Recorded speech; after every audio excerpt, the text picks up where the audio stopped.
প্রিয় শিক্ষার্থী বন্ধুরা, আমরা আজকে শিখব মালিকানা সত্ত্ব হ্রাস পেলে আরেকটি মালিকানা সত্ত্ব বৃদ্ধি পায় এমন লেনদেন থেকে হিসাব সমীকরণের প্রভাবে কী প্রভাব ফেলবে তা আমরা দেখব।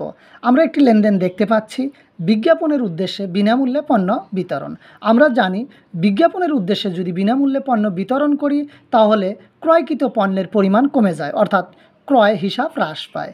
এবং যেহেতু বিজ্ঞাপনের উদ্দেশ্যে পণ্য বিতরণ করা হয়েছে তাহলে বিজ্ঞাপন হিসাব ডেবিট হয়। আমরা লিখব বিজ্ঞাপন হিসাব ডেবিট, অর্থাৎ খরচ বৃদ্ধি। আর খরচ বৃদ্ধি পেলে সমীকরণে ওই হ্রাস পায়। ক্রয় যেহেতু একটি খরচ, তাহলে খরচ যদি ক্রেডিটে থাকে তাহলে খরচ হ্রাস পায়, আর খরচ হ্রাস পেলে হিসাব সমীকরণের প্রভাবে ওই বৃদ্ধি পায়।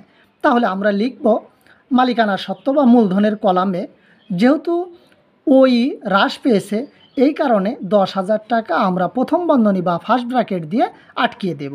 এই আটকিয়ে দেওয়াই হচ্ছে খরচ বৃদ্ধি কিন্তু ওই হ্রাস।